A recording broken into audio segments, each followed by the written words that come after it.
C'était les mêmes qui étaient réactionnaires politiquement sur le mariage pour tous, ou sur les homosexuels, ou sur je ne sais pas quoi, et qui disaient finalement les gens qui disent schizophrènes, etc., ou psychotiques, on ne peut pas s'occuper d'eux. Et ils le faisaient au nom de concepts, ou au nom d'hypothèses conceptuelles, reprises en grande partie à Jacques Lacan.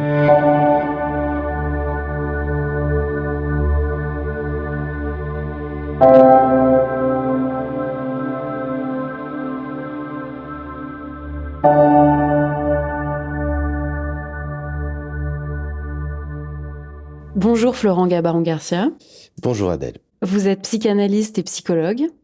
Vous êtes issu de la philosophie que vous avez enseignée. Et en tant que psy, vous avez été formé à l'analyse institutionnelle à la clinique de la Borde, où vous avez travaillé pendant plusieurs années. Vous avez également exercé pendant plus de 10 ans à l'hôpital psychiatrique et en centre médico-psychopédagogique auprès d'enfants et d'adolescents. Et vous êtes maintenant maître de conférences en sciences de l'éducation à l'université Paris 8. Dans vos recherches, vous adoptez une approche historique de la psychanalyse pour la ramener vers une pratique populaire et vous réfléchissez à la façon dont les théories réactionnaires nuisent à la nécessaire créativité analytique et donc à la prise en charge des patients. On est donc dans une séquence politique assez féconde en France. Les soignants ont rejoint les manifestations du 10 septembre contre la dégradation de leurs conditions de travail. En parallèle, là, on a les députés qui examinent le budget de la santé et les perspectives sont plutôt alarmantes. En effet, les restrictions budgétaires annoncent une aggravation de la casse du service public hospitalier. Depuis des décennies, les gouvernements ont réduit le financement de l'hôpital public. Résultat, il y a une suppression massive de 65 000 lits psychiatriques depuis les années 80 et une dégradation des conditions de travail des soignants. C'est une austérité qui s'est aggravée avec la tarification à l'acte. Donc c'est un système qui finance les hôpitaux selon le nombre d'actes effectués et non selon un budget prédéfini. Cette réforme, elle a transformé l'hôpital en entreprise qui doit dégager de la rentabilité. On peut citer une grève assez historique qui a eu lieu en mars 2018 au centre hospitalier du Rouvray. Donc il y a eu une grève des soignants pour des conditions dignes, mais plutôt sur le versant du soin des patients, pas pour leur rémunération. Et les soignants ont dû aller jusqu'à faire des grèves de la faim pour obtenir des postes qu'ils ont fini par obtenir, mais en nombre bien inférieur par rapport à ce qu'ils revendiquaient. Donc, ça me fait vous poser cette question.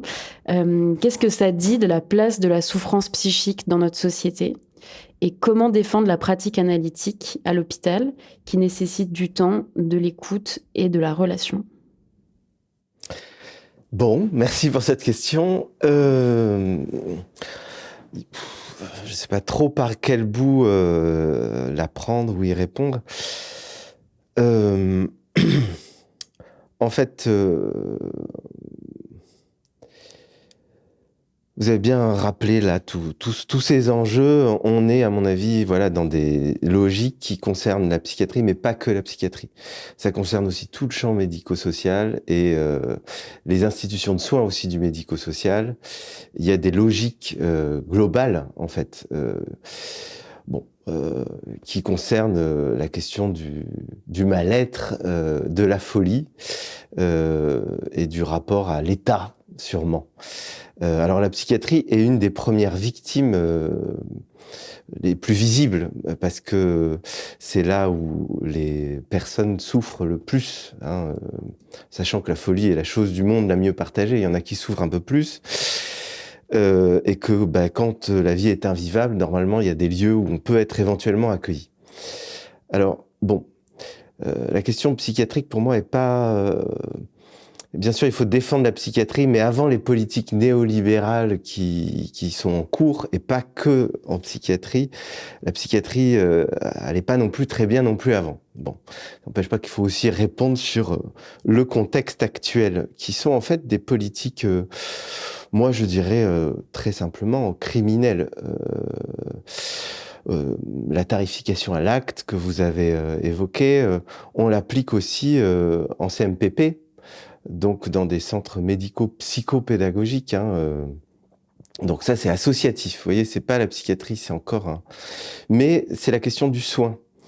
Alors Tosquelles, qui est un des grands fondateurs de la psychothérapie institutionnelle dont on parlera peut-être tout à l'heure, à moins que c'était Bonafé, une autre grande figure historique, je ne sais plus, disait que on reconnaît la société à la manière dont elle traite ses fous. Donc là, ce qu'on voit en ce moment, effectivement, c'est l'exclusion grandissante, factuellement constatable, et même, je pense qu'il y a des taux de mortalité, moi, qui augmentent. Alors, je suis pas un spécialiste des institutions étatiques actuelles qui mènent ces politiques, mais j'irai voir un peu, si j'étais sociologue critique, du côté des ARS, des agences régionales de santé, qui sont le bras armé des politiques néolibérales, qui paradoxalement d'ailleurs promeuvent la santé mentale, mais factuellement ferment des lits, imposent une comptabilité folle, puisqu'il faut produire des actes, et du coup, bien souvent, avoir moins de temps pour les patients qui souffrent, qui vont mal, que ce soit en psychiatrie ou dans le champ médico-social, et qui, à la fin, instille des techniques de management toxiques. Les ARS, je ne sais pas comment elles sont fichues, mais ça serait un objet vraiment intéressant sociologiquement à étudier, parce que c'est quand même eux qui sont comptables des logiques comptables et de leurs effets mortifères, voire mortels, qui s'appliquent en psychiatrie, mais aux urgences, dans les EHPAD, sûrement dans les crèches. Et il y a un certain nombre de scandales gravissimes. Et il semble que jamais les agences régionales de santé donc soient inquiétées. C'est très étonnant, ça. Voilà, je ne sais pas si Ouais. on peut rebondir. Puisque tu parles de psychothérapie institutionnelle, du coup, on peut peut-être aller par là. Donc, je rappelle que c'est un courant qui est né en France dans l'après-guerre, autour de Tosquelles, que tu viens d'évoquer, de Jean Houry, de Félix Guattari, à la clinique de la Borde, notamment. Il y a Saint-Alban aussi qu'on peut évoquer. Cette approche, c'est une critique de l'hôpital psychiatrique en lui-même, qui est intrinsèquement répressif parce qu'il est hérité des pratiques asilaires, tout simplement. Or, on constate que l'enfermement produit une chronicisation des symptômes. Ça, c'est une expression un peu consacrée dans le milieu de la psychothérapie institutionnelle, c'est-à-dire une installation durable des symptômes qui finit par être perçue comme inhérente au patient. Et donc, concrètement, en psychothérapie institutionnelle, on essaye de changer le fonctionnement de l'institution. On crée des lieux où les gens peuvent parler ensemble, des clubs, des réunions, des assemblées. Il s'agit de repenser les rôles de chacun et de remettre en question l'idée que les médecins ont tout pouvoir sur le patient. Du coup, les soignants, ils sont plus juste là pour exécuter des ordres, et eux aussi, ils travaillent sur leurs propres émotions, leurs propres affects à travers les transferts qui ont lieu au sein de l'institution. Je te lance aussi sur cette anecdote que tu racontes dans ton livre sur un des directeurs de la Borde, il me semble, qui avait accepté de remplacer une personne qui nettoyait les toilettes. Et les crises de paranoïa d'un des patients s'étaient donc arrêtées ou calmées, en tout cas, parce qu'il y avait cette subversion en fait, du pouvoir dans l'hôpital. Donc voilà, est-ce que tu peux nous parler de ce qui se passe à la Borde, où donc tu as été formée? Qu'est-ce que cette expérience t'a appris concrètement? Et pourquoi est-ce que c'est important dans l'inconscient qu'une personne, médecin, directeur, accepte de faire des tâches qui sont normalement réservées aux personnes sans diplôme?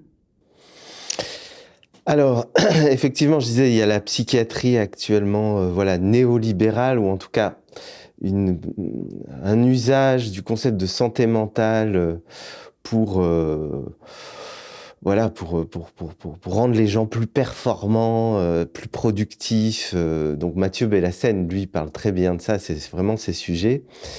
Mais bon, il faut quand même pas se leurrer. La psychiatrie, globalement, même avant sa forme néolibérale, elle a une pente réactionnaire, je dirais.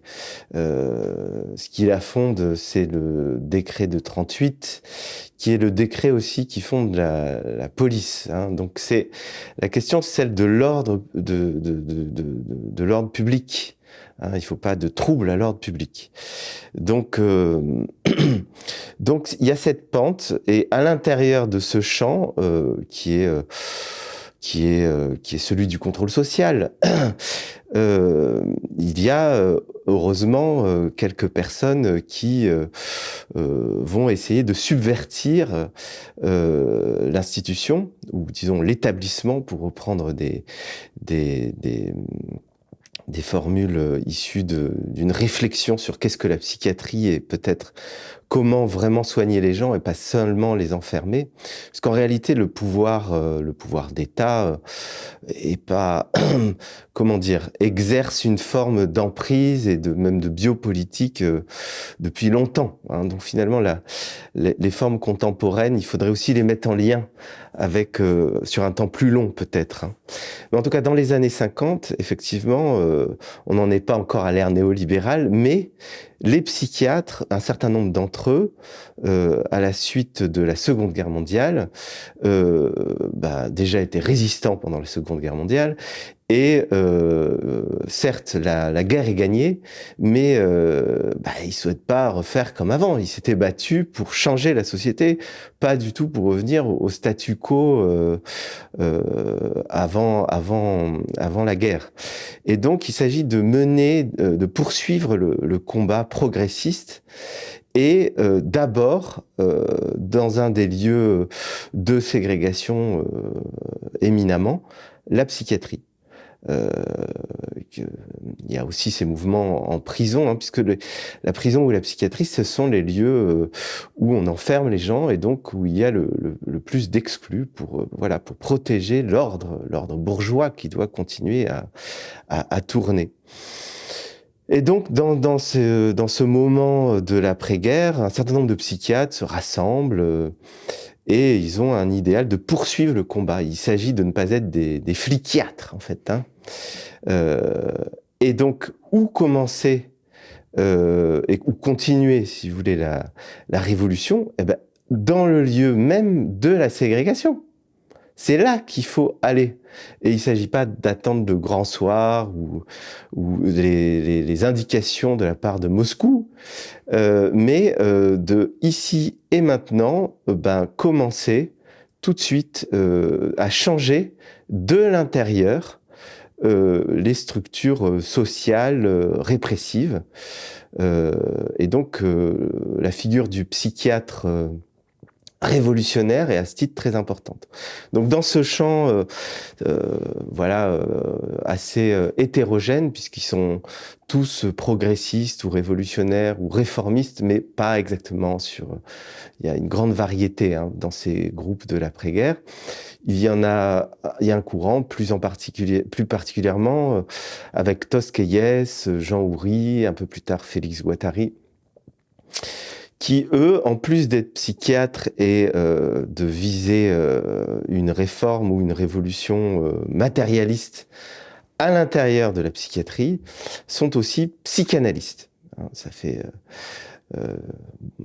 beaucoup de casquettes, mais c'est un nouage, à mon avis, tout à fait décisif, puisque, certes, l'horizon révolutionnaire est tout à fait désiré et praticable maintenant, mais pas sans Freud. Marx, mais pas sans Freud. Voilà. D'où l'idée que la psychothérapie institutionnelle a deux jambes, la jambe marxiste et la jambe freudienne. Hein.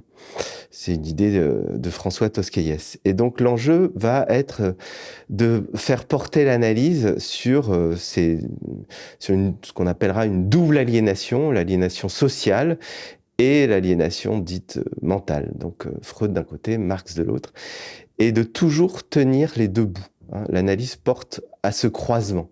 Et ces deux aliénations ne sont pas homogènes aussi. Bon, on rentre un peu dans des choses un peu techniques. Mais alors là, c'est pour l'aspect un peu théorisant.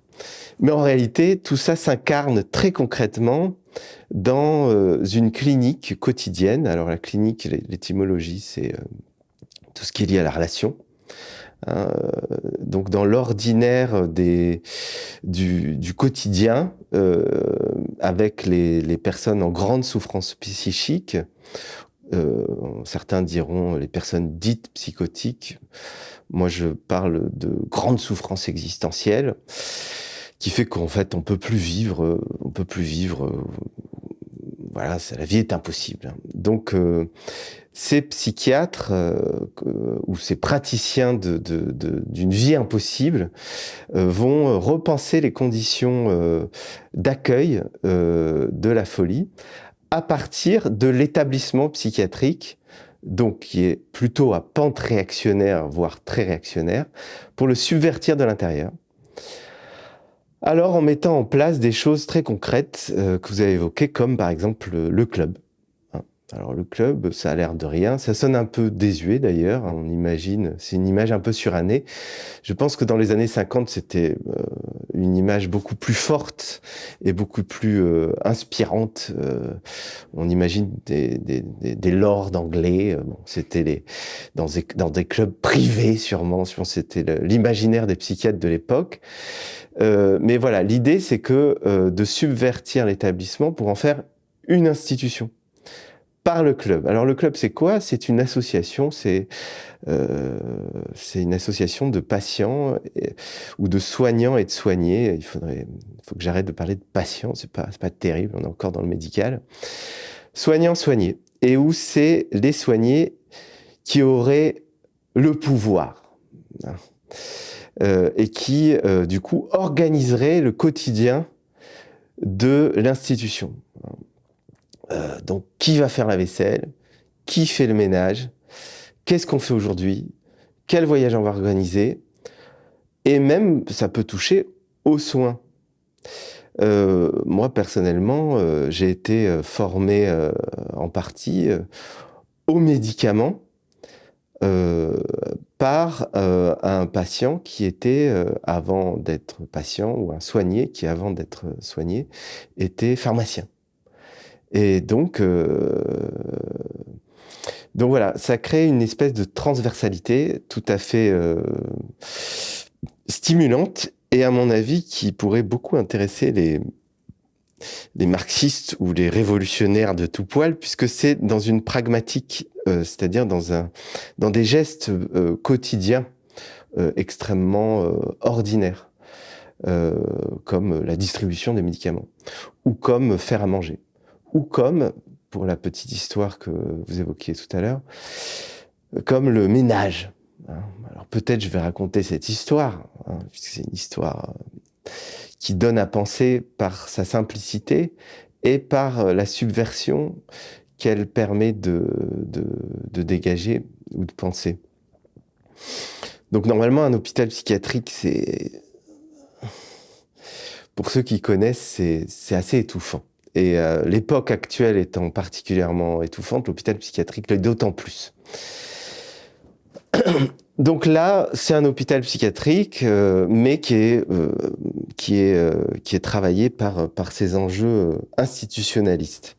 Donc une des personnes qui est jusqu'alors chargée de s'occuper des toilettes et du ménage va suffisamment bien et part prochainement. Donc il y a une grande assemblée, soignants, soignés. On ne sait pas d'ailleurs quand on arrive dans ces lieux, comme à la clinique de la Borde, qui est soigné, qui est soignant. Moi-même, la première fois que j'y suis arrivé, j'ai été accueilli par quelqu'un qui était en cravate, qui s'est présenté comme le médecin directeur-chef, et qui m'a accueilli très bien. Bonjour, nous vous attendons, monsieur Gabarro, Garcia, vous êtes le bienvenu, et qui m'a fait faire le tour, et tout le monde se marrait, parce qu'en fait, c'était un patient, en fait. Une fois qu'il avait fait le tour, d'ailleurs, il enlevait sa cravate et il redevenait complètement inaccessible au rapport social ordinaire. Bref. Donc voilà une assemblée quotidienne, donc je reviens à mon histoire, où se pose la question de qui va remplacer la personne qui faisait le ménage aux toilettes, la dite dame pipi. Donc là, évidemment, c'est quand même quelque chose de pas très désirable, alors que bon, ça a une fonction très importante par ailleurs. Donc là, c'est un jeune directeur qui arrive dans ce lieu. Et puis, bon, il est un peu formé quand même, donc personne s'y colle. Donc, il lève la main, il dit, bon, bah, si personne veut le faire, moi, je vais le faire. Alors ça, c'est un petit effet qu'en psychiatrie ordinaire, qui est très hiérarchisé, généralement, la psychiatrie est très tournée autour du personnage du psychiatre qui est une figure un peu archaïque de l'autorité à l'ancienne, on va dire ça comme ça, et auquel tout le monde obéit. Là, voilà, un psychiatre qui se déchoit de cette position, ça fait toujours un petit effet. Dans l'Assemblée, qui pourtant est habituée, puisque bon, on en parlera peut-être après, c'est que ça arrive pas comme ça, ce genre de pratique. C'est un milieu qui est travaillé sur plusieurs années. Mais voilà, ça autorise une personne qui a l'autorité légitime, le psychiatre, à voilà, s'autoriser de prendre cette place. Ce qui a un effet sur l'Assemblée, soignant comme soigné, c'est quand même pas rien. Et à ce moment-là, après ce premier effet qui se coule, je dirais, pour ceux qui connaissent des vieilles publicités, il y a un deuxième effet, c'est qu'il y a une vieille patiente qui est sur le bord de l'institution, très difficile d'accès dans son rapport à l'autre, qui parle peu, quand on s'approche pour lui demander des choses, elle peut être violente, vous donner des coups de canne, on comprend pas toujours quand elle parle. Et donc, à la suite de ce médecin qui dit « je vais le faire », et ça crée un silence, elle prend sa canne, elle lève sa canne, elle se met à parler distinctement, et elle dit « si vous le faites, je veux bien le faire avec vous ». Alors là, deuxième effet, on va dire, qui se coule, puisque là, ça trouble encore l'ordre auquel on est tous habitués, qu'on a incorporé. Et d'autant plus que d'habitude, elle ne parle pas. Voilà. Donc ça, c'est un petit exemple. J'ai plein d'histoires comme ça. Je pourrais vous en raconter d'autres si vous le souhaitez. Finalement, de possibilités, on pourrait dire aussi de désaliénation ou de levée de l'aliénation. D'une part, le psychiatre se décale de sa fonction imaginaire et symbolique qui est attendue de lui et produit un effet sur le groupe. Et puis cette soignée, cette dite patiente, va elle se ressaisir d'une possibilité autre que celle où jusqu'alors elle était dans laquelle elle se trouvait, en se ressaisissant par elle-même, en prenant position. Alors, qu'est-ce qui se passe pour qu'à ce moment-là, elle prenne position? Ça reste bien mystérieux. Mais voilà, on a créé un espace social où d'autres rencontres sont possibles, un peu plus désaliénées, justement. Et les deux vont commencer, du coup, un travail institutionnel, puisque bon, il s'agit tous les jours quand même de faire le ménage dans un lieu qui est hautement dévalorisé symboliquement. Et ils vont... alors la patiente va sortir elle va être moins sur le bord de l'institution. Elle travaille quand même avec le directeur, c'est quand même pas rien. Peut-être si ça n'avait pas été le directeur, peut-être qu'elle y serait pas allée.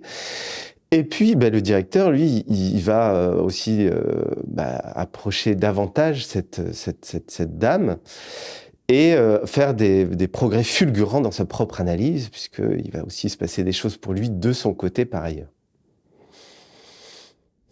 Ouais, c'est ça en fait qui est théorisé, c'est que on remet en fait en question la différence très hermétique qu'il y a entre le soignant et le soigné, même si là c'est ces termes-là qui sont utilisés. Il y a l'idée que tout le monde est au travail psychiquement, et du coup ça déstigmatise aussi, j'imagine, la place du fou, ou la personne en grande souffrance psychique dont tu parles, j'imagine. Oui, c'est ça.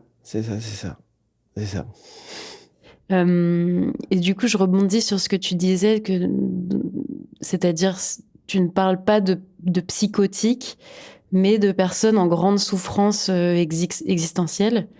Est-ce que tu peux nous en parler un peu de j'imagine que c'est un espèce de mise à distance des catégories, de la nosographie. Oui, alors ça, c'est encore autre chose, parce que bon, dans le milieu psychiatrique, on tient beaucoup au diagnostic, et même certains fondateurs de la psychothérapie institutionnelle, comme Jean Oury, n'auraient pas du tout été d'accord avec moi. J'ai de grands désaccords avec beaucoup de personnes, en fait, y compris dans ce champ-là de la psychothérapie institutionnelle. Mais moi, voilà, je suis psychanalyste.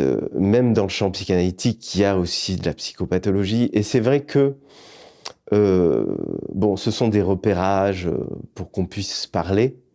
Mais avec le temps, j'ai de plus en plus de doutes sur c'est ce qui est considéré comme des repérages, et qui tendent bien souvent à être essentialisés.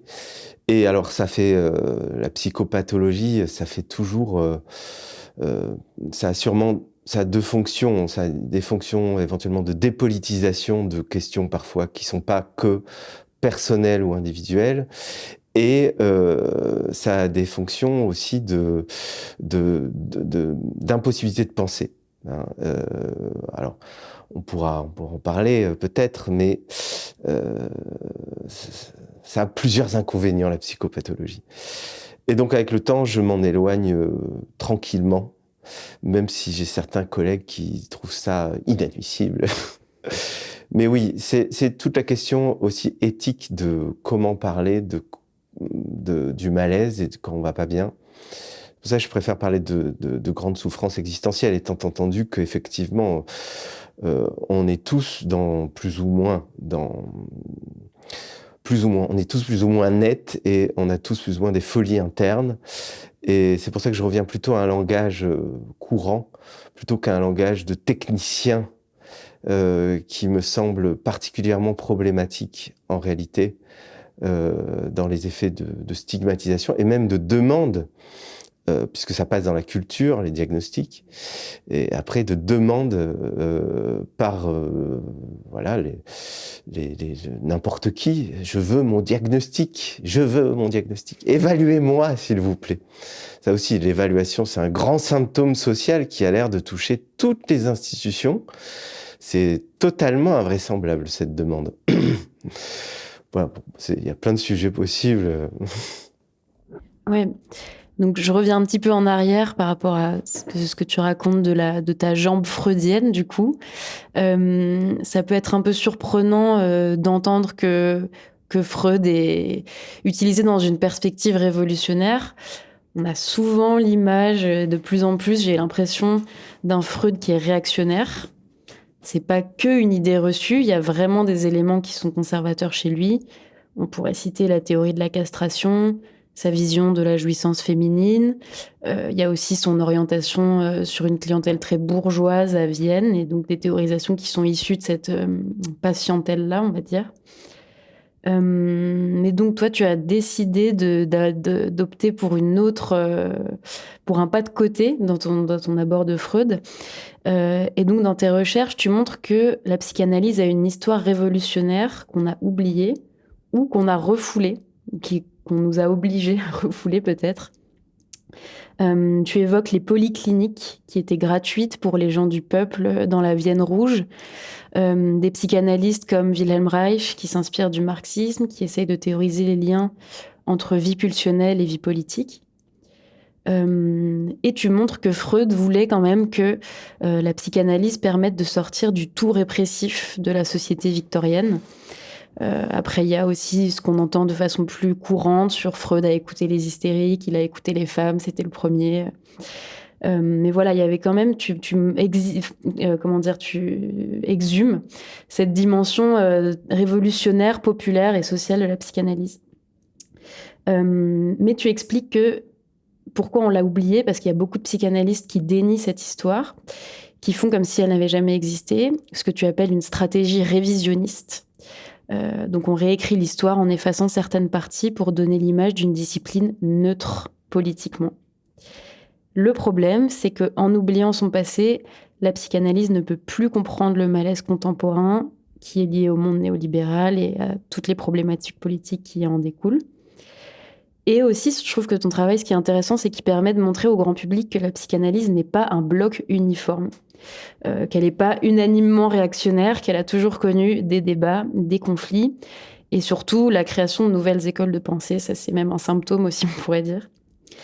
Donc voilà, je trouve que ce qui est intéressant par rapport à d'autres analystes, disons progressistes, qui essayent de produire une nouvelle théorie, c'est que toi, tu as un angle d'approche historique, donc c'est un pas de côté. Donc voilà, je me demandais si tu pouvais retracer ce qui t'a amené à construire cette démarche-là, et si tu peux donner un aspect des grandes controverses, raconter un peu tout ça, cette histoire révolutionnaire. Oui, alors, bon, comme vous l'avez dit, j'ai travaillé à la Borde. Alors, il y avait cette idée que, bon, la Borde, c'est plus ou moins quand même admis dans le champ de la légitimité psychiatrique et psychanalytique. Mais bon, c'est quand même une réserve d'Indiens. Hein. Bon, c'est une survivance. Bon, c'est pas du tout ce qui se pratique. Voilà, c'est pas la psychanalyse hégémonique, encore moins la psychiatrie hégémonique. Bon, voilà. Donc, du coup, quand j'ai entamé mes recherches, parce que l'histoire populaire, moi je suis pas historien, hein, je me demandais finalement, est-ce que c'est vraiment une pratique d'Indien? Est-ce qu'il n'y a pas des précédents dans l'histoire? Qu'est-ce que c'est que cette affaire? Et donc je me suis mis en quête un peu de trouver, de faire une recherche. Et en fait, en m'intéressant à ces questions, je me suis rendu compte qu'en réalité, ce nouage entre clinique et politique, entre psychanalyse et implication ou engagement politique, marxisme même, ou réformisme révolutionnaire, peu importe, c'était un lien tout à fait important qui avait marqué l'histoire de la psychanalyse et aussi Freud. Alors j'ai été très surpris, puisque c'est pas du tout ce qu'on nous racontait, ni ce qu'on enseignait dans les universités d'orientation analytique, ou dans les écoles de psychanalyse encore moins. Voilà, donc c'était une grande découverte aussi pour moi de retracer toute cette histoire. Alors évidemment, il y a Freud, mais Freud en fait, effectivement, il faudrait pouvoir s'entendre. Il y a plein de points effectivement réactionnaires ou problématiques dans certains concepts de Freud, et c'est plutôt cela qui, au contemporain, dans le champ de ma discipline, la psychanalyse, a été un moment, en tout cas, ou peut-être encore, je ne sais pas, beaucoup mis en avant. Donc la question, comme des vérités métapsychologiques, hein, c'est chic et ça permet de clore le débat. Or, en fait, Freud lui-même, sur les points problématiques, comme par exemple celui de la castration que vous évoquez, il faudrait pouvoir reprendre cette affaire. Hein. Il y a Bolomi, par exemple, qui est un analyste italien, qui a repris cette histoire de la castration. C'est très intéressant, parce qu'à l'époque, il y avait réellement...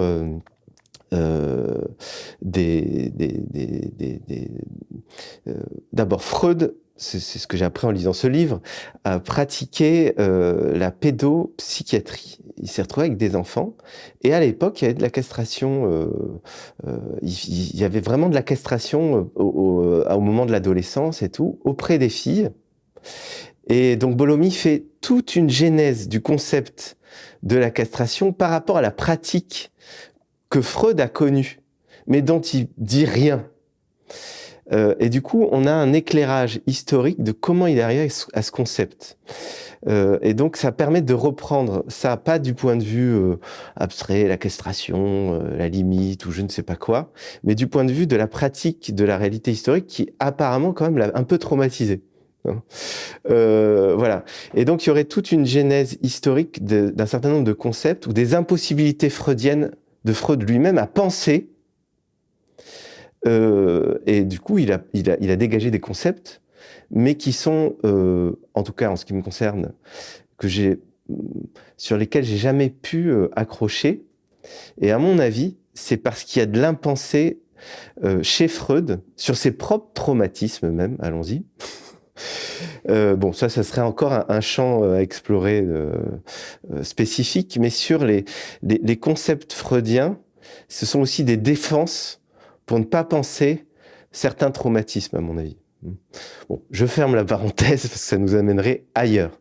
Ça, c'est pour le Freud qui effectivement est problématique. Mais l'autre question, c'est pourquoi mes collègues prenaient toujours le Freud réactionnaire, hein. Donc là, ça dit quelque chose des psychanalystes contemporains qui ont oublié, je ne sais pas si ils voulaient pas en parler, et parfois ils étaient, je m'en suis rendu compte, complètement ignorants de cet autre Freud très engagé, qui en plus ne concerne pas que Freud, mais concerne tous les analystes. C'est ça aussi qu'il faut voir, c'est que bien souvent dans les disciplines, la psychanalyse, la sociologie, il y a toujours une grande figure comme ça, héroïque, des pères fondateurs. Alors, qu'est-ce que ça veut dire, des pères fondateurs? C'est déjà éminemment problématique, parce que en fait, les intellectuels, quels qu'ils soient, quelle que soit leur pratique, sont pris dans un champ social de force historique aussi, et il faudrait voir comment ça s'articule.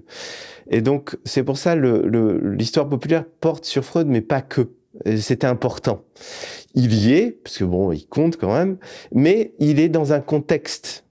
Et alors ça, c'est un problème souvent des histoires classiques ou même des représentations de l'imaginaire savant de mes collègues psychanalystes, c'est que, alors là, le père, alors c'est le super père fondateur, hein.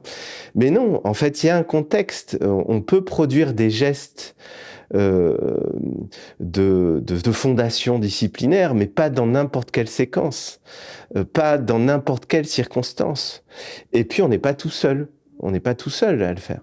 Et donc, Freud, dans la séquence des années 20, pour enfin arriver à répondre à la question, il est dans un contexte et il va produire un certain nombre de discours, notamment le discours de Budapest, mais dans une séquence très particulière. Donc, discours de Budapest, où il appelle les analystes à créer des polycliniques où le traitement analytique serait gratuit. Et il appelle l'État à s'engager pour justement s'occuper du malaise. Alors, c'est un vœu prospectif, hein, en 17. Il dit dans l'attente que l'État reconnaisse l'urgence de ses obligations. Hein, donc là, on a un Freud qui a une conscience sociale, mais en fait, c'est pas que Freud. Freud ne fait que cristalliser, voilà, l'esprit du temps, je dirais, mais qui est aussi l'esprit de la plupart des analystes dans cette séquence. C'est pour ça d'ailleurs que son discours fonctionne, hein. Quand dire c'est faire, là on y est. Très peu de temps après ce discours, il y a des polycliniques qui vont s'ouvrir un peu partout, de l'Est à l'Ouest. Alors, les plus connus, c'est Vienne et Berlin, mais Zagreb, Moscou. Et alors là aussi, c'est très intéressant parce que c'est quelque chose qui est généralement oublié dans le champ de la psychanalyse. C'est l'institutionnalisation de la psychanalyse. Donc des cliniques gratuites, comme veut Freud, prises en charge par l'État. C'est où? C'est dans les pays communistes. Alors ça, on en parle, j'ai l'impression, jamais. Donc je souligne un peu ce point. La première institution psychanalytique prise en charge par l'État, donc conforme au vœu freudien de 17, c'est en Hongrie révolutionnaire. Alors, bon, c'est la révolution des conseils, elle dure pas très longtemps, mais quand même. Et c'est Ferenczi qui est à sa tête. La deuxième clinique, voilà, qui est fondée, voilà, avec cette idée d'un traitement gratuit, etc., et qui est pris en charge par l'État, c'est une femme qui est à sa tête, c'est Vera Schmidt, et c'est où? À Moscou. Donc là où se réalise pleinement le vœu freudien, c'est dans des pays révolutionnaires. Et donc dans cette séquence, Freud, comme les analystes, tous les autres, vous avez cité Reich, mais Reich, alors ça, dans l'après-coup, on se dit, oh là là, Reich, il a très mauvaise presse, parce qu'il serait allé trop loin, etc. Mais en fait, tout le monde, à cette séquence, regarde à l'Est, Freud aussi, et tous les analystes sont impliqués. Et donc, ce qui serait étrange ou pas normal, c'est de ne pas l'être. Hein. Et donc, ce sont des lectures a posteriori, de reconstruction par rapport au temps présent.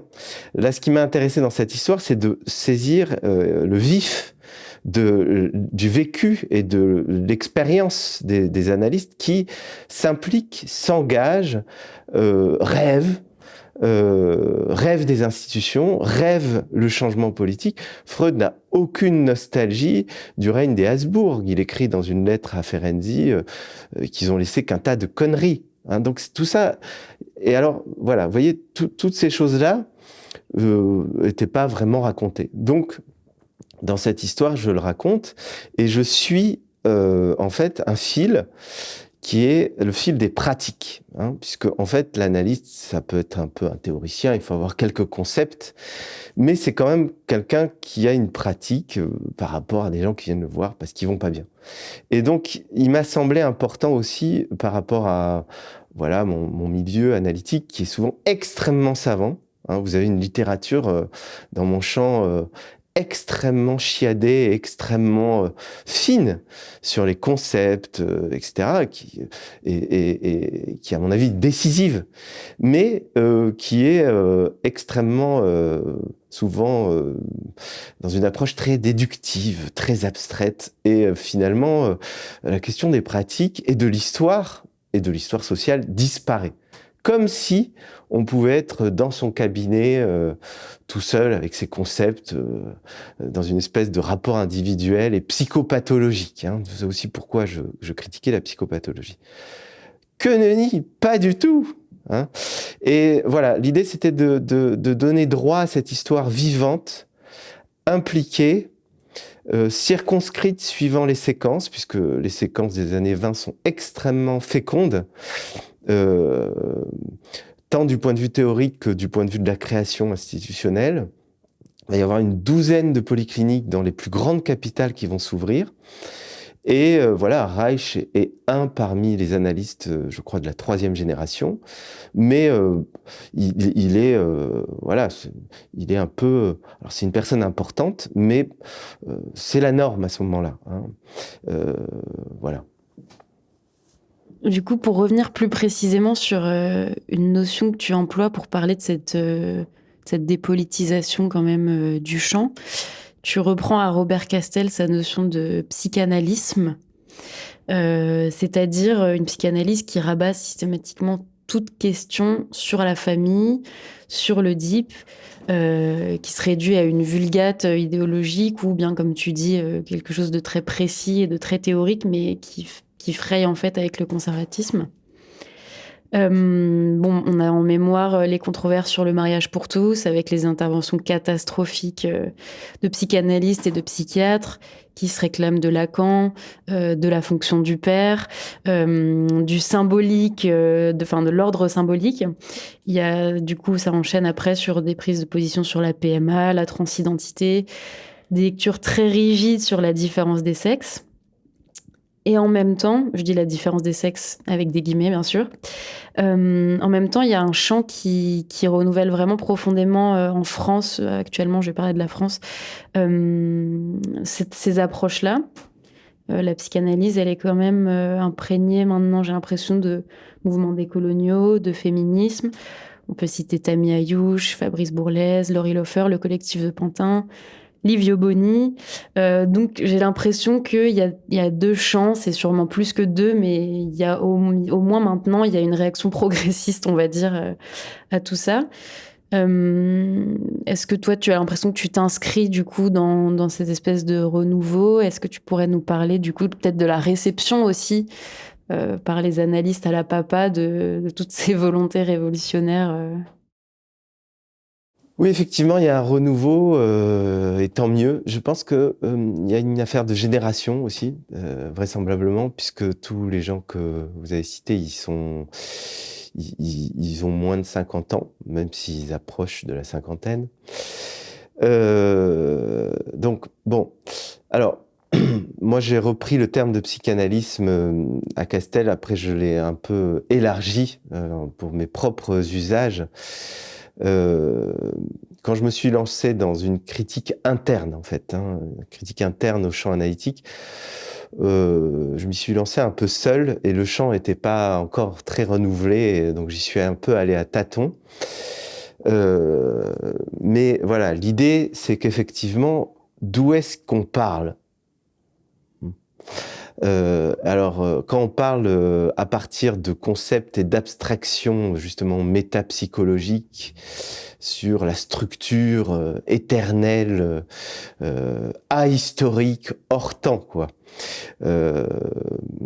du sujet, on arrive à ces espèces de litanies tout à fait réactionnaires, tout à fait navrante, voilà. Donc bon, il y aurait plusieurs points à reprendre. Il y a des grandes confusions en réalité dans ces espèces d'assertions qui en fait sont tout à fait conformes à un espèce d'idéal bourgeois un peu dépassé d'ailleurs aujourd'hui, puisque peut-être les formes néolibérales ont plus besoin de ces concepts en réalité. Donc ce serait intéressant aussi de voir qu'est-ce qui est mobilisé. On n'a peut-être plus besoin même des psychanalystes à la papa. C'est encore un autre versant. Mais voilà, l'enjeu était un peu de la même manière qu'en sociologie, on peut verser dans le sociologisme, en psychanalyse, on peut verser dans le psychanalysme, c'est-à-dire dans une fermeture alors c'est une définition possible là que j'improvise un peu, mais une fermeture à l'ouverture spécifique du temps présent et de ce qui émerge comme forme nouvelle dans l'histoire qui nous fait. Lacan disait justement que l'histoire est rien de moins, et surtout pas quelque chose de passé, mais que on est la matière même de ce qui advient. Donc c'est pas dans les livres d'histoire, en réalité, l'histoire.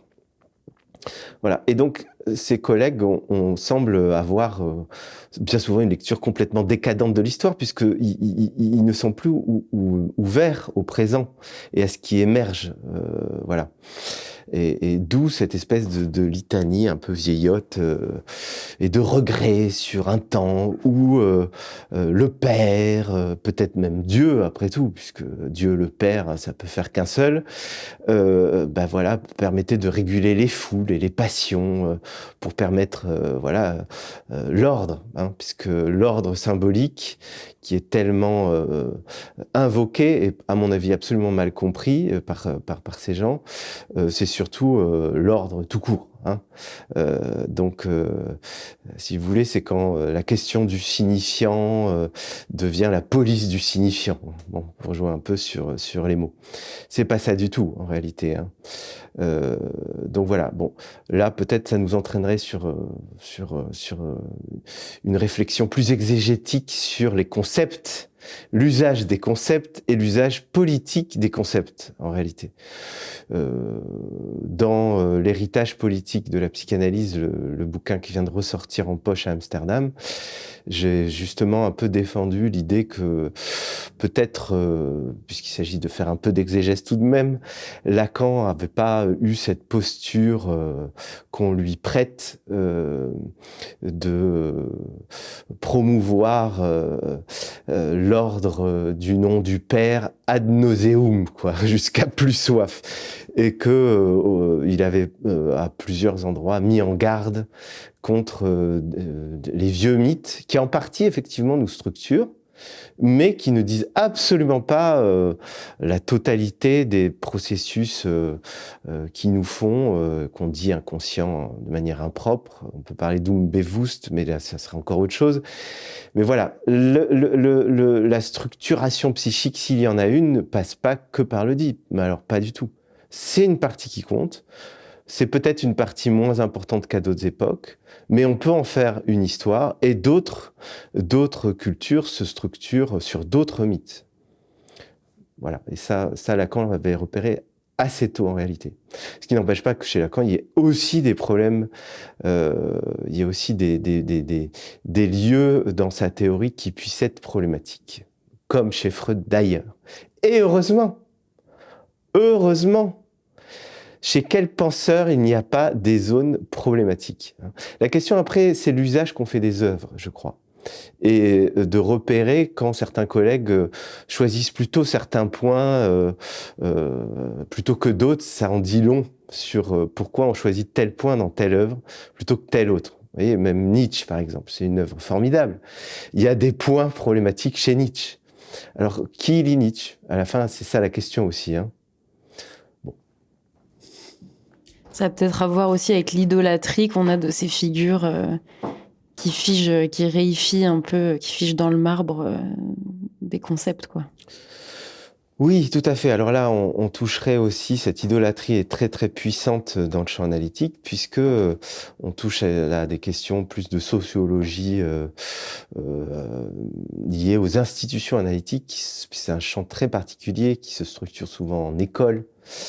Et donc qui se superpose à l'université. Déjà, l'université, il y a plein de rapports de pouvoir et de savoir dont je ne suis pas spécialiste, mais dont j'ai quelques aperçus puisque j'en suis un, et dont on peut faire une critique, mais à cette première couche très compliquée, dans le champ analytique, vous rajoutez des écoles. Les écoles qui peuvent être des lieux de violence encore parfois pires que l'université. Alors quand je dis ça à mes collègues, ils disent « Ah bon, tu crois, c'est possible ?» Mais oui, c'est possible. Donc bon, là aussi c'est un vaste sujet, mais bien souvent je crois que les écoles de psychanalyse ont des effets d'empêchement de penser.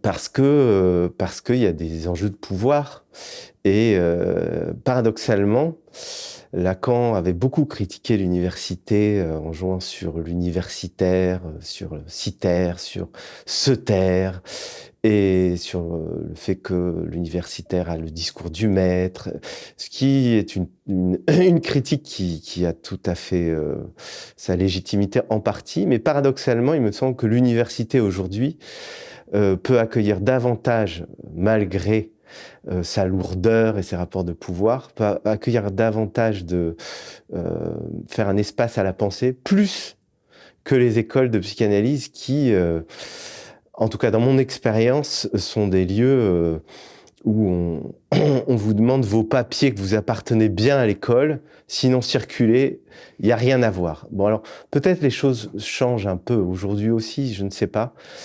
C'est pas des lieux très fréquentables. Je vais pas me faire beaucoup d'amis en disant ça, mais la plupart des gens que vous avez cités tout à l'heure à propos d'un renouveau du champ analytique sont plutôt des personnes, je veux pas dire trop de bêtises, mais qui sont pas trop dans les écoles, justement. Pour la petite anecdote, d'ailleurs, en ce qui me concerne, personnellement, j'ai jamais trop aimé l'école. Donc, aller en psychanalyse pour me retrouver à nouveau à l'école, j'ai jamais trop compris. Donc, tu mentionnais ton livre L'héritage politique de la psychanalyse, qui est ton premier livre. Son sous-titre, c'est Pour une clinique du réel. Donc, c'est un titre qui sonne comme un manifeste, un appel à quelque chose de différent. Qu'est-ce que c'est que cette clinique du réel? Est-ce que tu pourrais nous expliquer? C'est une notion qui est assez déterminée par Lacan, sans être trop technique, mais est-ce que toi aussi tu as une définition du réel dans cette clinique du réel qui touche aussi aux conditions matérielles d'existence des gens, peut-être à la violence des institutions, la pauvreté, la précarité, le racisme systémique, les rapports de pouvoir? Est-ce que c'est une clinique du réel, du coup, qui cherche à englober cette réalité de ce que peuvent vivre les gens au-delà de leur vie psychique qui serait un peu autonome, quoi? Alors, le réel, c'est une catégorie plutôt lacanienne, effectivement. Il y a toute une littérature extrêmement savante, et puis j'ai pas travaillé avant de venir cette question, mais en fait, je me suis retrouvé à traiter de cette catégorie pour plusieurs raisons. D'une part, parce que les personnes dont j'étais amené à m'occuper, voilà, parce que je suis psychologue, psychanalyste, que ce soit à la clinique de la Borde, mais aussi en psychiatrie ordinaire, c'est-à-dire une psychiatrie où il n'y a pas la question de l'analyse institutionnelle, une psychiatrie ségrégative, violente.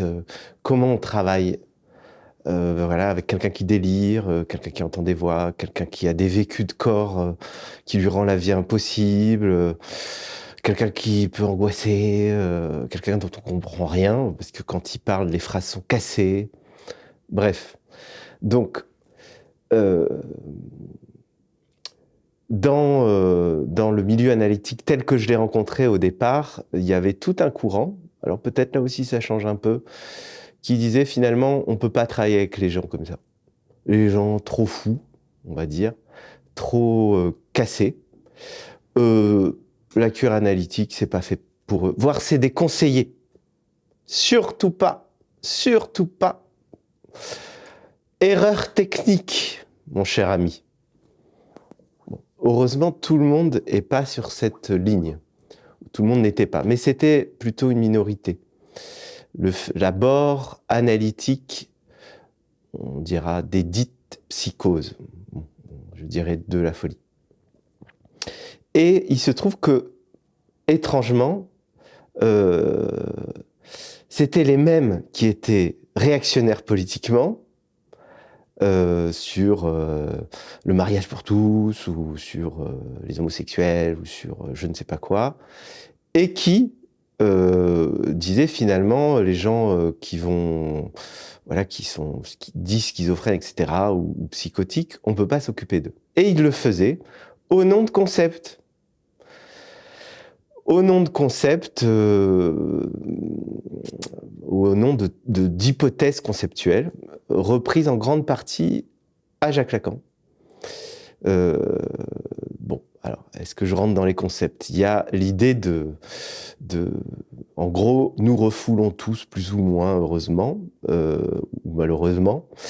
Mais voilà, c'est le mode de fonctionnement psychique, pour parler en termes un peu anciens, freudiens, à peu près le plus répandu. Voilà. Mais il y a des fois, ça marche pas bien, le refoulement. Et donc, il faudrait faire d'autres hypothèses. Et donc, là, c'est quand ça va vraiment très mal existentiellement.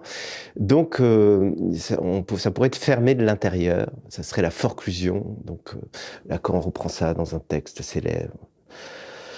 Bref. Je vais pas rentrer dans le détail. Mais il dit bien que c'est qu'une hypothèse. Et il dit que c'est pas du tout assuré. Et qu'on ne peut pas le constater empiriquement même. Bon, c'est quand même important, toutes ces remarques. Or, quand il écrit, parce qu'il invente la psychanalyse toutes les semaines dans les années 60, lors de son séminaire, enfin dès les années 50 jusqu'à très tard, tout le monde va le voir, tous les gens à la Borde vont le voir, même Félix Guattari est formé dans ce bain. Or, voilà, c'est la période un peu structuraliste, puisqu'il y a le structuralisme en anthropologie, il est là en psychanalyse, Lacan aussi. Et donc, c'est pratique, le structuralisme. Vous avez des catégories. Barthes fait une belle critique d'ailleurs du structuralisme. Il dit c'est soit ouvert, soit fermé. C'est comme les portes. Et donc, alors est-ce que Lacan, il est là-dedans, ça permet de penser, d'avoir des catégories, mais il a toujours eu des nuances par rapport à ces enjeux. Et donc, il y a un structuralisme en psychanalyse qui est peut-être pas si ouvert ou fermé que ce que ses disciples vont en faire. Un certain nombre de lacaniens. Donc, vous êtes soit psychotique, soit vous l'êtes pas. Vous êtes névrosé. Et donc, c'est un autre mécanisme. Dans un cas, vous êtes névrosé, vous refoulez. Dans l'autre cas, vous êtes psychotique, monsieur. C'est la forclusion, c'est forclos. Voilà. Et il se trouve que si c'est forclos, alors il n'y a pas de transfert. On ne peut pas travailler ensemble. Ou le transfert est tellement tordu, tellement cassé, ça ne va pas marcher. C'est même contre-indiqué, c'est ce que je vous disais. Or, ce sont souvent, lorsque j'en avais fait un peu la recension, ce sont souvent ces analystes, ou ces psychiatres, psychanalystes, ou ces gens qui se revendiquent de la psychanalyse, qui, à la fois, étaient dans un nihilisme clinique, voilà, puisque c'est forclos, et qui, en même temps, sont dans une critique réactionnaire. Et là, vous avez des concepts bien opératoires. Là, c'est l'Oedipe total, l'Oedipe comme vérité du sujet, l'Oedipe comme comme presque instituant une norme, hein, voilà, qui départage de manière claire et structurale ce qui est de l'ordre pathologique et peut-être même incurable et de l'ordre de la normalité. Et là, là, il y a un problème. Puisqu'en fait, Lacan a jamais posé la forclusion comme voilà, un truc qui fait que du coup, on pourrait se laver les mains du malaise par rapport aux personnes qui ont une vie vraiment impossible et très folle. Il répond d'ailleurs, mais qu'est-ce qu'on foutrait là à les écouter, hein, à une analyste qui lui dit, mais alors, la forclusion, ça empêche qu'on travaille analytiquement. Il a répondu très clairement. Ça n'empêche pas ses collègues qui tombent, qui échouent dans le psychanalysme. Vous voyez, les concepts sont pratiques. Avec un concept, vous pouvez faire 2 exclusions. Et les fous, et les minorités sexuelles. Et au nom de la psychanalyse, au nom d'une prétendue psychanalyse et de la vérité structurale du sujet.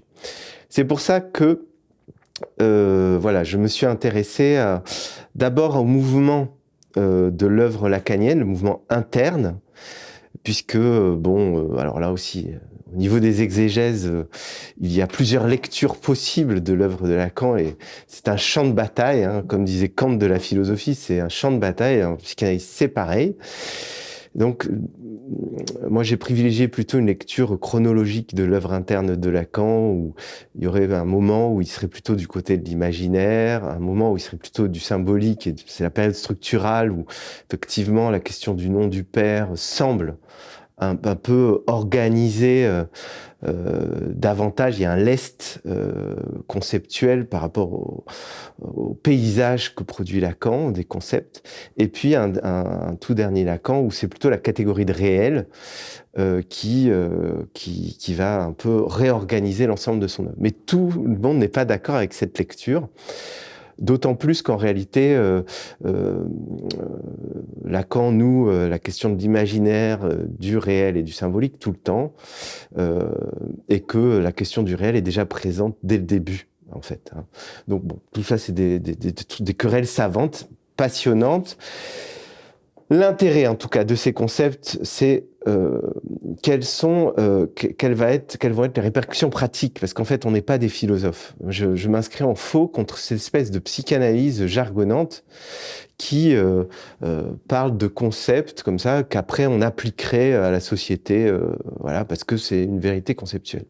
La psychanalyse n'est pas une démarche déductiviste, j'ai envie de dire. Hein. C'est une adresse à mes collègues qui, bien souvent, ne restent que dans l'exégèse savant. Encore une fois, il faut travailler les concepts, mais pas que. Et une des questions, et c'est aussi ce qui constitue un peu le fil de mes réflexions qui sont présentes dans mes livres, c'est la pratique.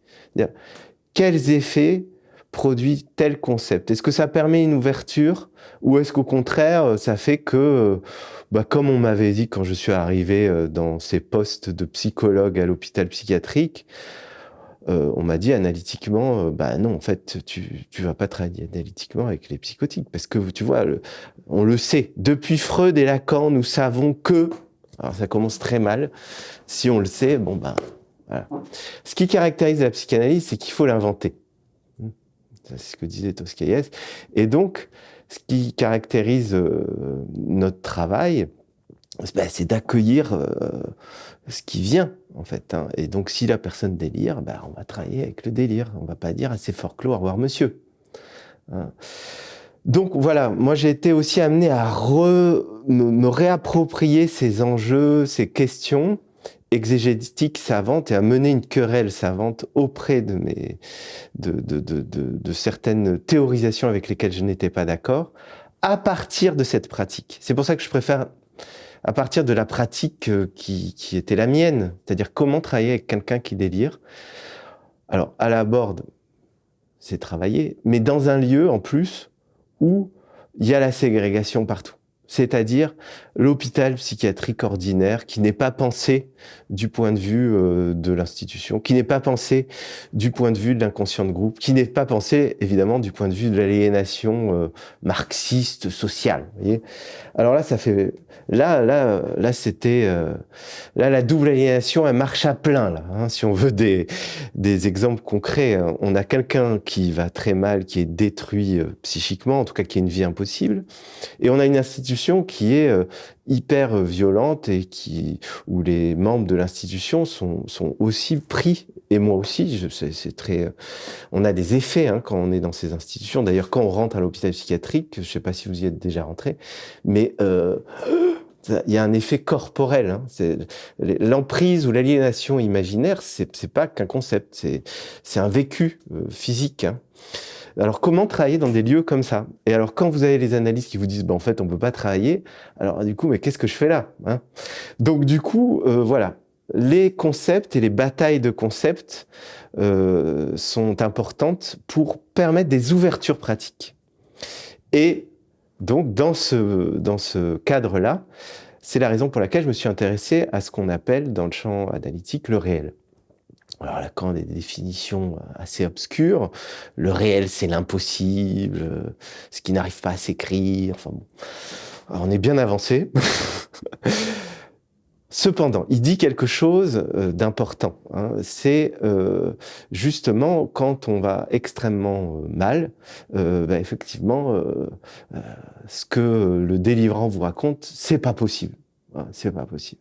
C'est pas possible du point de vue de la norme. Hein.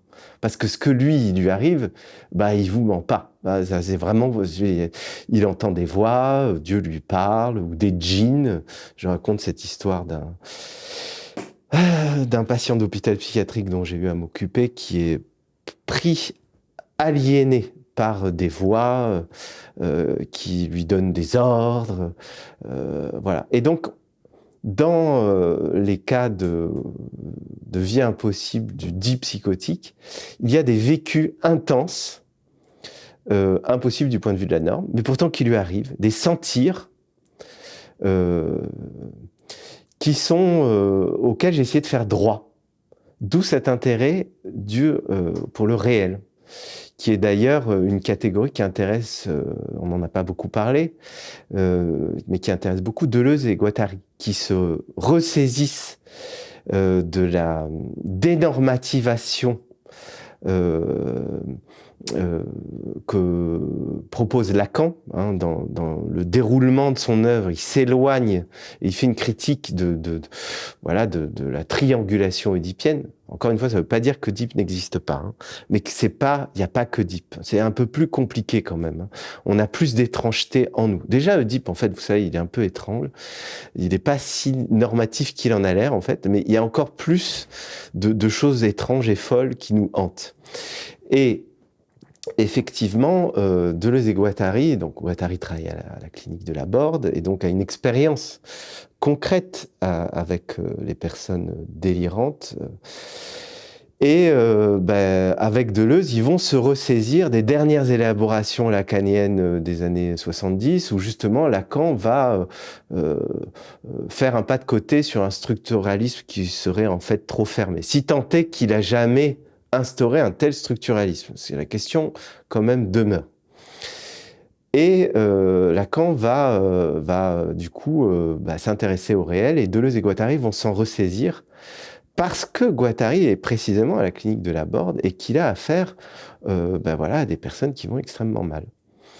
Et c'est à partir de là qu'ils vont créer les fameuses machines, les machines désirantes, les flux de jouissance. L'enjeu, et c'est là où, si on doit faire des parallèles avec le geste freudien d'inauguration de la psychanalyse, des premières hypothèses qu'il est amené à formuler sur la dite hystérie et sur le refoulement, c'est que le psychotique ou le dit psychotique, loin d'être fort clos, nous dit quelque chose de nous-mêmes. Il n'est pas cet étranger insensible à l'autre, inaccessible au transfert, incapable d'aimer. Vous entendez tout ce que mes collègues ont pu dire. d'affreusement ségrégatif sans s'en rendre compte, mais au nom de concepts. Parce que vous voyez, tout ça, c'est toujours au nom d'un exégèse très précis. Hein. Donc du coup, ça a des effets dans la pratique d'exclusion. Hein. C'est comment les concepts peuvent amener à fermer la rencontre, à glacer le rapport transférentiel, à l'empêcher. C'est terrible, c'est un nihilisme. Bref. Le psychotique n'est pas cette loque, ni d'ailleurs l'autiste, coupé du monde, enfin le dit autiste. Il est au contraire celui qui est ouvert aux quatre vents du champ social et aux quatre vents des puissances historiques et des mythes qui nous façonnent tous. Et son problème, c'est pas d'être coupé, c'est justement d'être trop sensible ou d'être trop poreux. Et alors là, vous voyez, ça modifie complètement l'écoute et la rencontre transférentielle. Et ça suppose du coup de repenser autrement un certain nombre de cadres pratiques pour s'engager psychanalytiquement avec la personne délirante. Ça me donne envie du coup d'évoquer la façon... à vous entendre, à entendre la façon dont certains psychanalystes peuvent du coup réaffirmer, redoubler la stigmatisation de la folie. Ça me donne envie d'évoquer du coup la question des mouvements de patients, des associations d'usagers. Depuis quelques années, on voit apparaître que ces formations sociales, c'est un vrai changement. En fait, il y a des personnes qui vivent avec des troubles psychiques qui prennent la parole, les fameuses personnes concernées, qui réclament leur place et d'avoir voix au chapitre dans un domaine qui a longtemps été réservé aux médecins. Avant, le patient avait à obéir, mais maintenant, ces personnes-là, elles politisent le soin psychique depuis leur propre expérience. Parmi ces initiatives, on peut citer l'association Solidarité Usagers Psy, qui donne des contacts, des numéros de téléphone, des lieux où se réfugier en cas de crise. On peut citer la Mad Pride, c'est la marche des fiertés des fous et des folles, qui est née dans les pays anglophones dans les années 90, qui s'inspire des marches des fiertés LGBT. À Paris, il y a eu une marche, il y a eu des marches qui existent depuis 2014 et celle de 2025 a eu beaucoup de visibilité. C'est un mouvement qui veut enlever la honte du coup autour de ces fameuses souffrances psychiques, qui veut célébrer, je cite, la neurodiversité, qui peut-être est un terme sur lequel tu vas avoir l'occasion de revenir. Critiquer les pratiques violentes de la psychiatrie traditionnelle dont on parlait et défendre surtout les droits et l'autonomie de ces personnes. Il y a des revendications qui incluent aussi des critiques concrètes. On peut parler par exemple de l'AAH, l'allocation adulte handicapé, qui est de 1 033 € par mois, donc en dessous du seuil de pauvreté. On peut parler des ESAT, qui ne payent que 55% du SMIC, donc les ESAT qui sont des ateliers pour travailleurs handicapés. Donc ma question, c'est comment est-ce que vous voyez l'émergence de ces mouvements et de leurs revendications ? Et est-ce que vous pensez qu'une alliance soit possible entre les psychanalystes et les personnes soignées, par exemple pour réclamer plus de moyens pour l'hôpital public ? Est-ce que ça serait pas une espèce d'alliance inédite en fait ? En fait, il y a une alliance de fait. Je répondrai par le petit bout d'abord, et après je rejoindrai le grand bout. Il y a une alliance de fait quand on reçoit quelqu'un. Il y a une sorte d'accordage nécessaire, sinon de toute façon il n'y aura pas de transfert et ça s'arrêtera.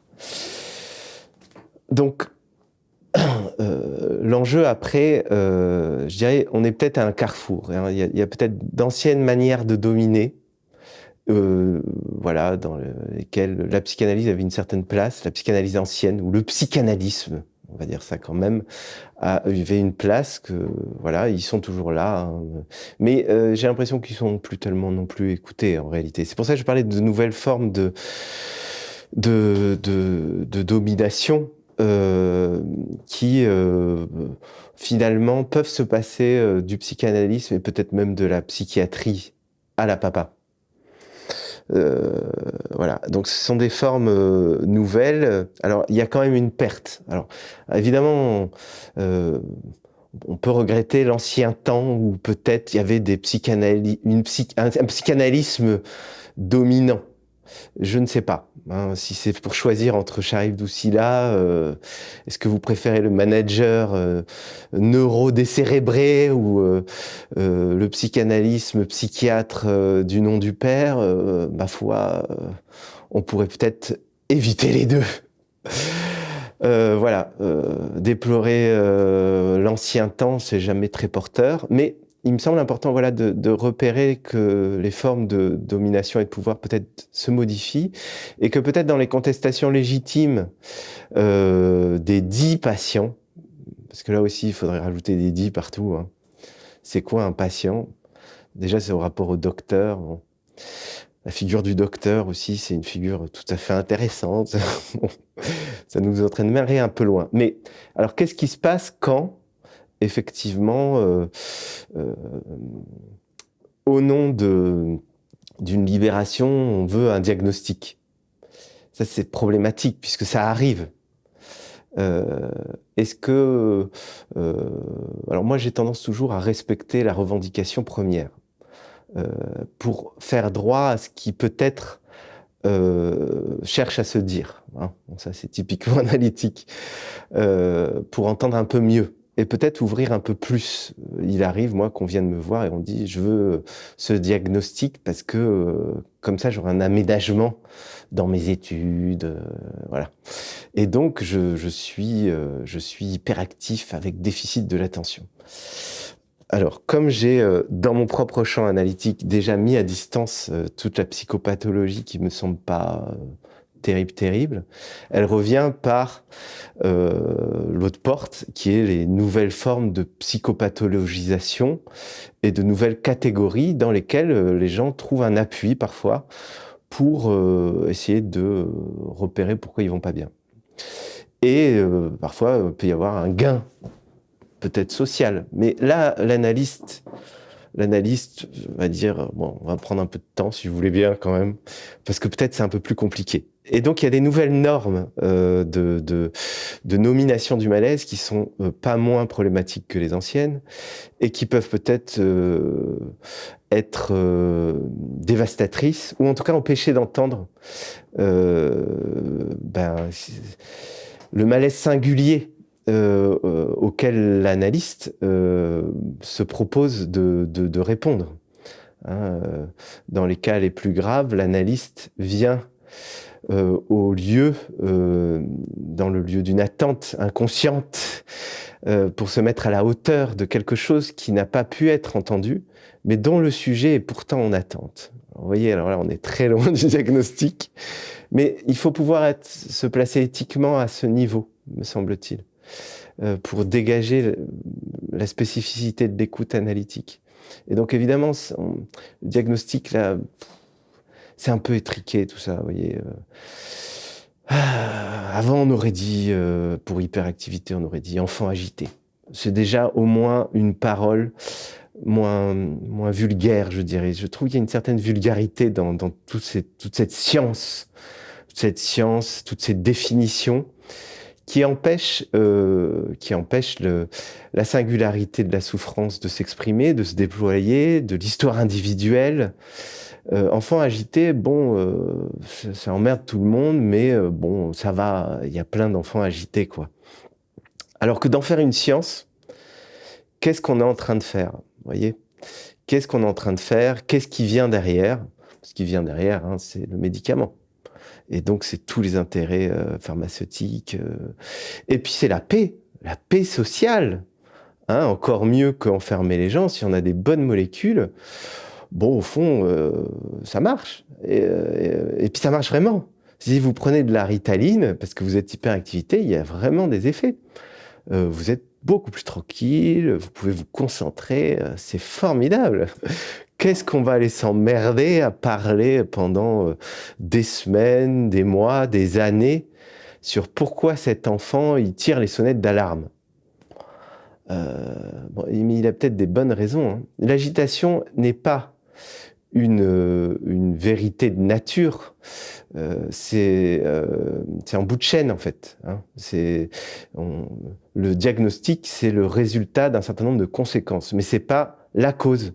Et il y a une inversion ou un paralogisme typique, hein, c'est de prendre la conséquence pour la cause, et donc de traiter ça par le corps. Hein. Mais le corps joue, effectivement, on peut jouer sur le corps. Parfois d'ailleurs, si on peut plus dormir et tout, c'est bien de prendre un peu un médicament.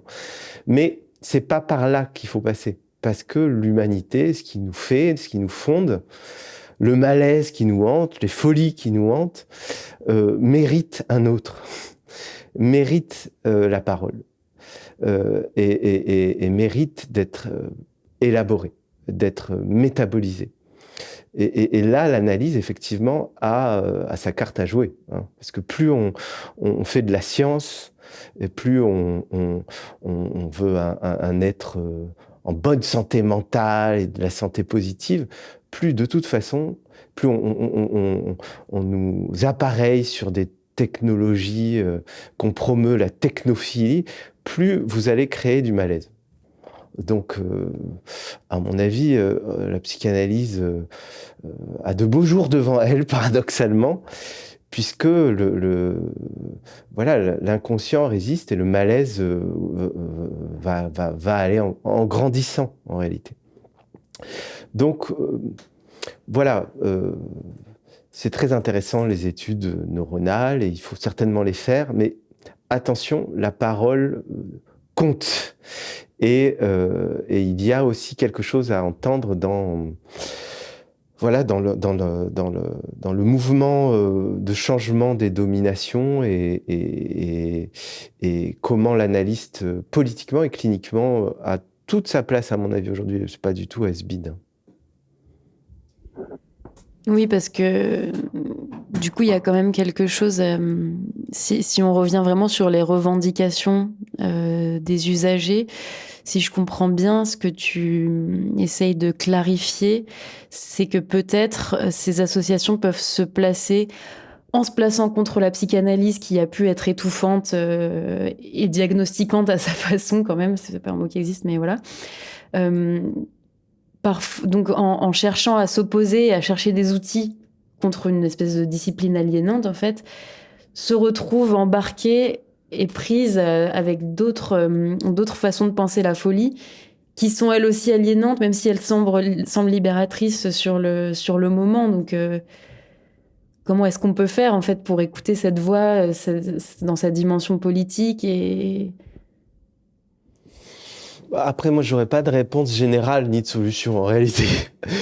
J'essaye de repérer, d'analyser les changements de rapport au pouvoir, sur le fait qu'on va pas bien ou pas bien, dont d'ailleurs, ces changements, j'en suis pas un spécialiste. Vous voyez, bon, vous me faites l'honneur de me poser un certain nombre de questions sur l'actualité, mais voilà, c'est surtout en praticien que je réagis. Je dirais c'est au cas par cas. Moi, quand je reçois et qu'on me demande un diagnostic, voilà, je dis bon bah pourquoi pas. J'avoue mon incompétence très rapide sur la question des diagnostics, et puis j'invite à parler, et quelque chose là peut se déployer, je dirais.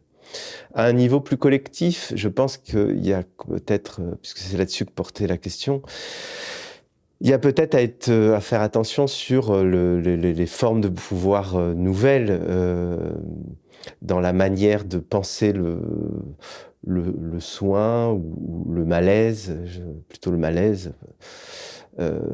C'est ce côté de santé mentale positive, ou qu'on va tout résoudre par la neurologie.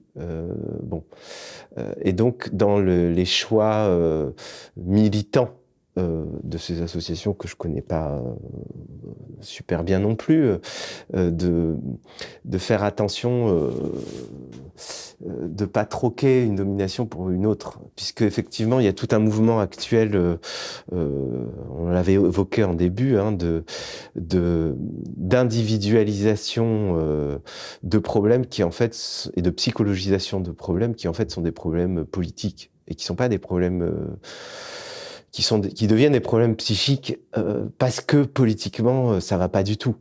Je pense le malaise au travail ou les enfants agités par exemple. Pourquoi tout le monde devient hyperactif?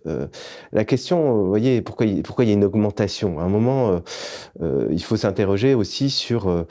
Certes, il y a une spécificité au malaise psychique, mais enfin, on n'est pas des êtres isolés dans notre comme des monades individuelles. On est relié à l'histoire, on est relié au champ social, et peut-être si un malaise psychique qui est en augmentation, ça tient à plusieurs choses. D'une part, il y a une violence sociale qui, à mon avis, augmente, par exemple dans le travail. Voilà, il y a quand même des filets anti-suicide il y a quelques années qui étaient sous les immeubles d'Apple parce que bon, et on a quand même importé les techniques de management dans les institutions publiques. Je parlais tout à l'heure de l'ARS, hein, dans les manifestations, y compris de la Mad Pride, les gens parlaient au lieu d'ARS, ils mettent agence de répression des soins. Je crois que c'est assez juste. Ces logiques comptables qui, sous prétexte d'inclusion sociale et même de mise au rebut, donc les institutions officielles de l'État, que ce soit l'ARS ou l'HAS, la Haute Autorité de Santé, ont mis quand même au rebut la psychanalyse et la psychothérapie institutionnelle. Bon, c'est un peu connu, mais ils ont dit que c'était pas des angles d'approche qu'ils recommandaient. Alors bon, évidemment, haute autorité, c'était toujours un peu douteux comme nom, hein, puisque une autorité, est-ce qu'elle a en plus besoin d'être haute? On se demande pourquoi ils rajoutent une couche, mais voilà. Donc, dans ce mouvement où là, ils jettent le bébé avec l'eau du bain, il y a une critique interne à mener, mais il ne faut pas jeter le bébé avec l'eau du bain. C'est ça aussi la subtilité, parce qu'on va troquer une domination pour une autre.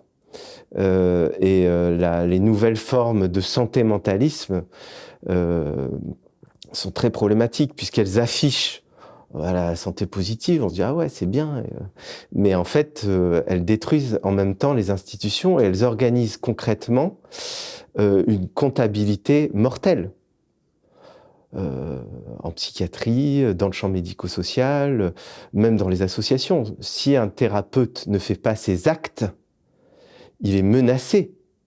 Il est menacé par sa hiérarchie. Et sa hiérarchie est menacée par l'ARS. Vous voyez, donc c'est ces espèces de... Et donc, on a un espèce de discours, voilà, d'inclusion, mais qui, en fait, factuellement fait l'inverse. Et empêche de penser, puisqu'on promeut, voilà, la neurodiversité, etc. Mais si c'est neuronal, bon, on n'a plus à parler. Puisque c'est neuronal, en fait, tout est réglé. Et le médicament va rétablir en réalité les taux de phéromones, de je ne sais pas quoi, qui vont permettre que, enfin, on est bien. Alors qu'en fait, ce sont des questions politiques. En tout cas, un certain nombre de choses. L'augmentation du malaise chez les étudiants, l'augmentation du malaise chez les enfants. Alors, on fait baisser les seuils aussi. Vous voyez, alors c'est comme le diabète où, vous voyez, on fait baisser les seuils. Ah, il y en a beaucoup plus. Ben oui, vous avez fait baisser les seuils, donc il y en a plus. Et donc, ça permet qu'on soit tous malades. Et donc, on va tous aller voir le psy. Même, on va peut-être un peu le rendre gratuit, ce qui est pas mal peut-être. Hein. Mais comme ça, on se lave les mains du fait que, bah oui, en fait, il y a peut-être un problème dans les structures sociales et qu'il y a une maltraitance par les autorités de santé elles-mêmes. Alors là aussi, c'est intéressant comment les autorités de santé promeuvent un discours comme ça et en fait accomplissent une fermeture des structures et des techniques de management nocives, parce que je ne sais pas si vous savez, mais ça aussi c'est un peu connu, il y a le New Public Management, hein. On fait rentrer le loup dans la bergerie. On dit aux soignants, regardez, c'est le berger, mais en fait c'est le loup. Vous voyez ? Et donc le loup déguisé en berger vient dans votre structure et vous examine, et à la fin, même quand vous êtes bon élève, vous avez tout faux. Vous n'avez pas fait assez d'actes. Et donc, vous avez mal géré votre structure. Donc, alors c'est des trucs très concrets, hein, mais on voit l'emprise politique de ceux qu'on appelle nos financeurs. Alors, c'est quand même, ils sont payés avec les impôts, quand même, ces gens. Et ils viennent, ce sont de petits managers qui viennent pour évaluer, mais surtout en termes de comptabilité.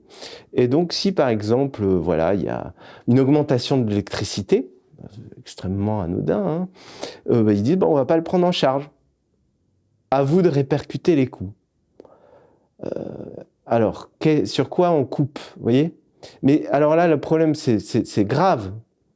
C'est pour ça que je vous parlais que j'appelle les sociologues à investir cette question. C'est-à-dire, ça produit de la déliaison à l'intérieur des institutions et ça produit des fermetures des institutions, hein, la mise en concurrence aussi d'associations qui sont pas là pour la rentabilité, avec des groupes cotés en bourse, comme Ramsay Santé. Et c'est l'ARS qui met tout ça en place. Donc c'est un opérateur de l'État où l'État se démantèle lui-même. Donc voilà, on en est là en ce moment, et donc les structures, ou avec des soignants, pas toujours politisés d'ailleurs, et qui croient vraiment que c'est le berger qui vient les voir, en fait se font croquer par le loup. Donc c'est très habile, effectivement, le pouvoir néolibéral, voilà, se déploie là depuis plusieurs années, et il y a quelque chose ici sur lequel il faudrait un peu être vigilant, y compris alors voilà. Il faut critiquer les anciennes formes de pouvoir à la papa, mais les nouvelles formes de pouvoir sont plus subtiles, mais très actives. Alors après, quand il y aura plus de lieu où accueillir les gens qui vont mal, parce que ça n'aura pas été assez rentable, ou qu'on sera tous sur des plateformes, voilà, aidés par SFR qui va nous faire des consultations gratuites par vidéo avec des psys auto-entrepreneurs. Enfin, on peut envisager. Il y a quand même un projet politique derrière actuel et qui est parfaitement, à mon avis, beaucoup plus homogène avec le big pharma, avec l'homme entrepreneur, l'homme compétitif, que effectivement ces vieilles litanies, y compris des psychanalystes les plus réactionnaires, qui étaient dans une forme de patriarcat arriéré, quoi. Du coup, on va aborder la dernière question qui se relie à tout ce que tu nous expliques par le biais de l'accès aux soins. Et je voulais juste revenir sur les petites polémiques qu'il y a eu autour de la plateforme Mon Soutien Psy. Donc, c'est une plateforme qui a été mise en place par le gouvernement malgré le désaccord d'une grande partie des professionnels psychologues, et qui a suscité vraiment des vives réactions dans le milieu, et notamment la création de l'association Convergence des psychologues en lutte. En gros, la plateforme Mon Soutien Psy, c'est un dispositif qui est fondé sur un système de forfait, de séances remboursées par tranche d'âge pour les jeunes, notamment de 11 à 20 ans. Et après, la deuxième tranche d'âge, c'est de 18 à 60 ans. Et donc, c'est des forfaits pour avoir des séances remboursées et gratuites. Donc voilà, ça me semble être quelque chose d'assez important pour permettre l'accès aux soins psychiques. Et dans le même temps, ça pose la question du paiement de la séance. Voilà, je voulais savoir un peu comment tu te positionnais par rapport à cette question traditionnelle en psychanalyse, qui est que on voudrait faire payer le patient parce que c'est un étalement psychique, c'est quelque chose qui permet le transfert, donc la relation analytique. Voilà, donc je me demandais, est-ce que le paiement est vraiment indispensable à ce processus-là, et est-ce que dans le cadre du soutien Mon Psy, on n'a pas l'idée de quelque chose qui serait plus accessible pour les gens? Alors, dans mon souvenir, j'ai pas suivi d'hyper près, mais dans mon souvenir, même, je crois, au départ, il fallait justement pas être psychanalyste ou pas être d'orientation analytique. Ce qui est quand même intéressant, et ça rejoint ce que je disais tout à l'heure, c'est que écouter les gens, dire alors qu'est-ce qui vous amène, ou essayer de voir c'est quoi le désir de la personne. Déjà, bon, il y a des formes de psychanalyse parfaitement homogènes au pouvoir et à la dictature, ça a pu arriver, c'est pour ça que je parle de psychanalysme, mais cette posture de dire alors on parle, vous parlez, même moi je vais parler, ça, le pouvoir il aime jamais trop. Hein. Donc il y a toujours quand même cette possibilité subversive, comme on dit, mais qui à mon avis est réelle, réelle. Et le fait que tout de suite il fallait être neuro pour être remboursé, c'était peut-être pas mauvais signe d'ailleurs, hein, après tout. Bon, après ça s'est élargi, bon. Là aussi, je dirais alors deux choses. Ça recoupe ce que je disais tout à l'heure, c'est que je crois que ça a été aussi mis en place par rapport, entre autres, au malaise étudiant. Mais enfin, les étudiants sont hyper maltraités. Il y a de quoi être mal. Bon, ça n'a rien à voir à un problème personnel. Moi-même, quand j'étais étudiant, j'étais pauvre et précaire, mais enfin, pour me loger, c'était pas trop compliqué. Là, aujourd'hui, c'est pas ça, du tout. Donc, on prend des vessies pour des lanternes. Il y a quelque chose qui ne va pas et il y a un usage politique de la psychologie, de la psychiatrie et parfois aussi de la psychanalyse qui se noue ici. Mais je dirais, peut-être ça a toujours été. Hein. Si on se passait même du point de vue foucaldien, disons, bon, enfin, on le sait, même Freud. Bon, donc c'est vrai qu'on le sait, ça prend une nouvelle forme, donc il faut l'analyser. Voilà. Alors après, ce sont des problèmes sociaux et pas des problèmes individuels. Pour autant, l'analyste part de ce qui vient. Il y a une forme aussi, peut-être, je dirais, d'opportunisme, mais au sens noble du terme. On va faire avec ce qu'il y a. Après tout, je dirais que si des séances analytiques peuvent être gratuites, welcome. Hein, dans les institutions où je travaille en tant qu'analyste, je ne fais pas payer. Je suis payé par l'association et donc par l'État. Bon. Et il y a des effets et ça marche. Pas toujours, hein, parce qu'on n'a pas que des succès, mais les cures que je raconte, c'est en hôpital psychiatrique. Bon, ça c'est aussi une question, est-ce qu'il peut y avoir une cure analytique? Pas sur le divan, bon, j'ai encore plein d'autres enjeux. Mais oui, alors, il faut que, pour répondre à l'autre question, il faut payer. On peut ne pas payer et avoir quand même quelques effets. Par ailleurs, il faut que l'analyste puisse vivre. Surtout si il est en libéral, puisque c'est la forme contractuelle dans nos sociétés. Si vous n'êtes pas salarié, vous êtes en libéral. Bon. À moins de fonder peut-être une coopérative, vous voyez, on pourrait rêver aussi d'autres formes d'organisation et de répartition du capital. Enfin bon, bref. Mais il faut que l'analyse puisse vivre, et Freud lui-même, à une époque, il me semble, même si je ne suis pas spécialiste de ces questions, et que Freud a écrit des trucs sur l'argent, ou en tout cas certains de ses disciples ont repris les textes où Freud met beaucoup en avant l'argent. Il y a une époque où Freud, il faisait pas assez payer, il s'est retrouvé dans la dèche. Quoi. Bon, il faut pas que l'analyste soit trop dans la dèche quand même. Mais il faut pas non plus qu'il s'enrichisse trop. Parce que là, ça va pas non plus. Si vous enrichissez sur le dos de vos patients, j'ai quelques doutes. Bon, ça se discute aussi.